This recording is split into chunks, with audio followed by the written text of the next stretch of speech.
Hey guys, welcome back to our channel. जब भी हम मेंटली स्ट्रांग बनने की बात करते हैं तो आपके दिमाग में क्या आता है? कौन होते हैं मेंटली स्ट्रांग लोग? ऑब्वियसली वो लोग जो बड़ी से बड़ी प्रॉब्लम्स आने पर भी घबराते नहीं, बड़ी से बड़ी प्रॉब्लम्स को सॉल्व कर लेते हैं, हार नहीं मानते, सॉल्यूशन पर फोकस करते हैं, न कि प्रॉब्लम्स पर। अब कई लोग इस बात पर भी बहस करने लगते हैं, नहीं जी हमारी प्रॉब्लम्स बड़ी हैं। हर किसी को अपनी प्रॉब्लम्स बड़ी लगती है क्योंकि वो प्रॉब्लम में फंस कर ये सोच रहा है, प्रॉब्लम के अंदर से सोच रहा है, न कि बाहर से। अब इन लोगों को कहते हैं प्रॉब्लम ओरिएंटेड लोग, जिनका पूरा फोकस बस प्रॉब्लम्स पर होता है। ये हो गया, वो हो गया, अब कुछ नहीं हो सकता, बंदी छोड़कर चली गई, अब तेरा भाई दारू पिएगा, धोखा मिल गया, अब जहर खाएगा। मतलब अब तो 10th क्लास के बच्चे भी 90% ना आए तो सुसाइड कर लेते हैं। तो हम कितने इमोशनली वीक हो रहे हैं। तो इन्हीं लोगों को कहते हैं प्रॉब्लम्स ओरिएंटेड लोग। आप खुद एक बात सोच कर देखो, क्या ये इतनी बड़ी प्रॉब्लम्स हैं कि सारे रास्ते बंद और बस जो लास्ट ऑप्शन बचता है वो सुसाइड? दुनिया में हर प्रॉब्लम का सॉल्यूशन है और दूसरे टाइप के जो लोग होते हैं वो होते हैं सॉल्यूशन ओरिएंटेड लोग।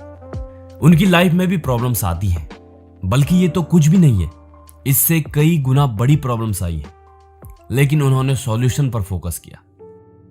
आपने मॉरिस गुडमैन का नाम सुना है? मैं आपको बताता हूं। मॉरिस गुडमैन को मिरेकल मैन के नाम से भी जानते हैं। मॉरिस गुडमैन अमेरिका के रहने वाले हैं। वो एक भटके हुए नौजवान थे। उन्हें बिल्कुल भी आइडिया नहीं था कि उन्हें लाइफ में क्या करना है।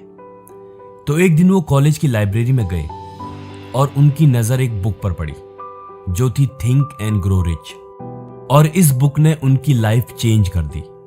उन्हें सबकॉन्शियस माइंड की पावर के बारे में पता चला और वो समझ गए कि हमारा दिमाग कैसे काम करता है। और कुछ ही सालों में वो बहुत सक्सेसफुल बिजनेसमैन बन गए। उन्होंने बहुत कुछ अचीव किया और उन्होंने अपना पर्सनल एयरप्लेन भी लिया और एक पायलट लाइसेंस भी। तो एक दिन जब वो अपना एयरप्लेन उड़ा रहे थे कि अचानक उनके प्लेन का इंजन खराब हो गया। तो वो उसकी इमरजेंसी लैंडिंग कराना चाहते थे लेकिन नहीं कर पाए और वो एयरप्लेन क्रैश हो गया और बुरी तरीके से जमीन पर टकराया।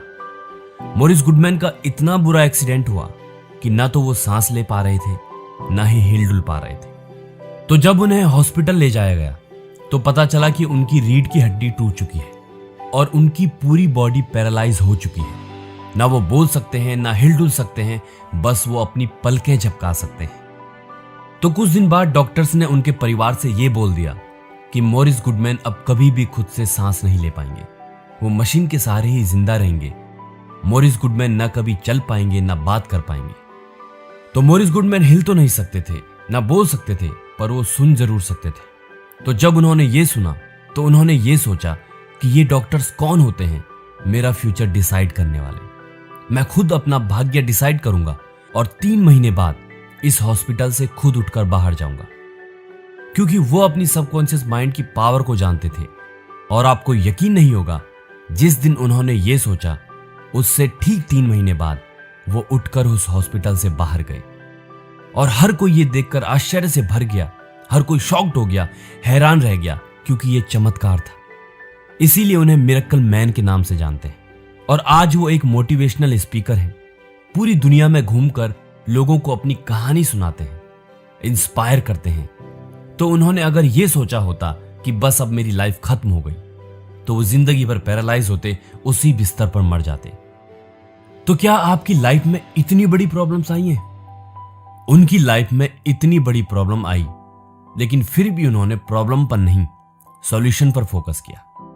उनके हाथ में कुछ नहीं था, बस वो सोच सकते थे और उन्होंने दिन रात वही किया। उन्होंने बस सोचा, वो इमेजिन करते रहे कि कैसे वो हॉस्पिटल से बाहर जा रहे हैं।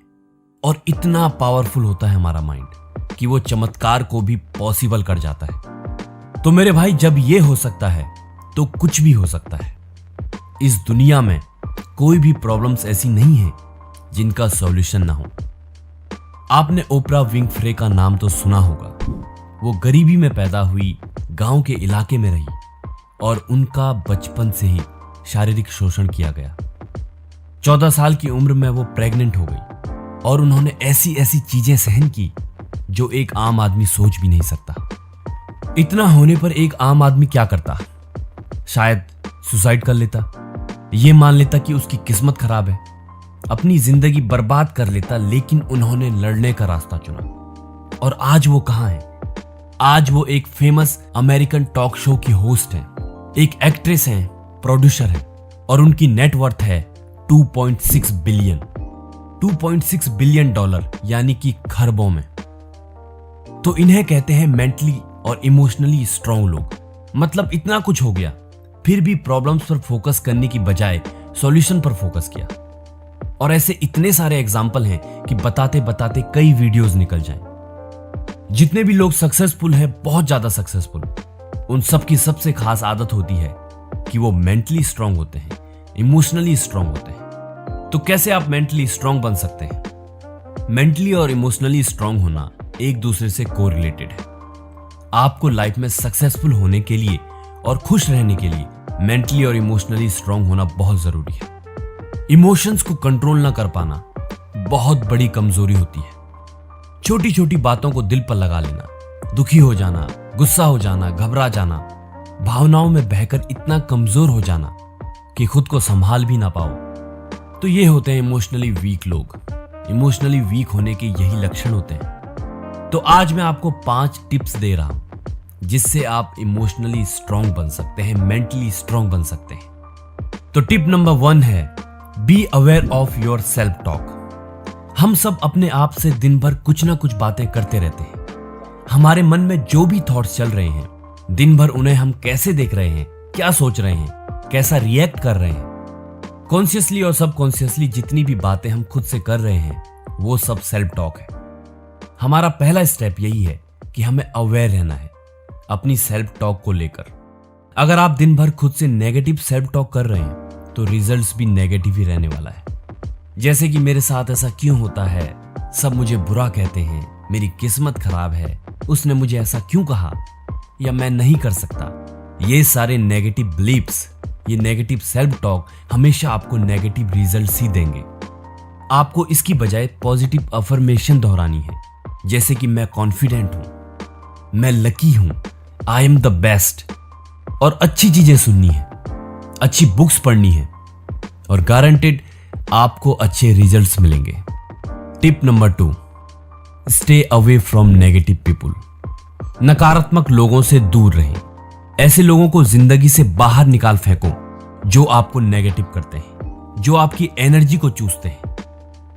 ऐसे लोगों का पता आप सिंपल इस बात से लगा सकते हैं, जिनके बीच आपको अच्छा महसूस नहीं होता, जिनके पास रहने से आप और भी ज्यादा दुखी रहते हैं, जो बात बात पर आपको नीचे गिराते हैं, जो आपको डिमोटिवेट करते हैं। ऐसे लोगों को जितनी जल्दी हो सकता है अपनी लाइफ से बाहर निकाल दें।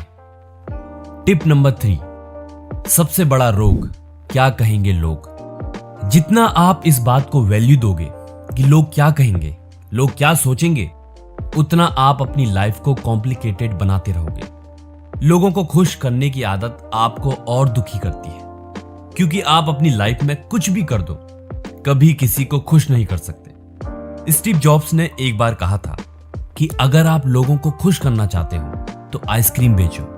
उनका इस बात से यही मतलब है कि दूसरों को खुश करना बिल्कुल इम्पॉसिबल है।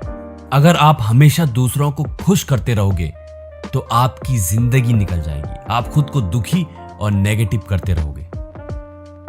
Tip number 4, live in the present. एक और बात है जो हमें इमोशनली वीक करती है, वो है लगातार या तो पास्ट में जीना या फ्यूचर के बारे में सोचते रहना। अगर आप लगातार ये सोचते रहोगे कि क्या होगा, कहीं कुछ गलत ना हो जाए, या जो भी आप फ्यूचर को लेकर टेंशन लेते रहते हो, या ये कि उसने ऐसा क्यों कहा, उसने मेरे साथ ऐसा क्यों किया, ये सारी बातें आपको इमोशनली वीक ही बनाएंगी। तो पास्ट और फ्यूचर से निकलकर प्रेजेंट में जीना सीखें और अपना पूरा फोकस अपने नेक्स्ट गोल पर रखें और एक्शन लें। Tip number 5, stop being victim. Victim mentality क्या होती है? जब हम लोगों को अपनी फीलिंग्स के लिए और अपने साथ हो रहे अपनी किस्मत के लिए जिम्मेदार ठहराते हैं, उससे विक्टिम मेंटलिटी कहते हैं। जब तक आप ये सोचते रहोगे कि जो भी आपके साथ बुरा हो रहा है, जो भी आप बुरा महसूस कर रहे हैं, उसके लिए दूसरे जिम्मेदार हैं, तब तक आप अपनी लाइफ का कंट्रोल दूसरों को दे रहे हैं। आपको रिस्पॉन्सिबल बनना पड़ेगा, रिस्पॉन्सिबिलिटी लेनी होगी अपनी लाइफ की और विक्टिम मेंटलिटी छोड़कर वॉरियर मेंटलिटी अपनानी होगी। तभी आप इमोशनली और मेंटली स्ट्रांग बन सकते हैं। तो आज की वीडियो में बस इतना ही। आई होप आपको ये वीडियो पसंद आई होगी, आपको इस वीडियो से कुछ सीखने को मिला होगा।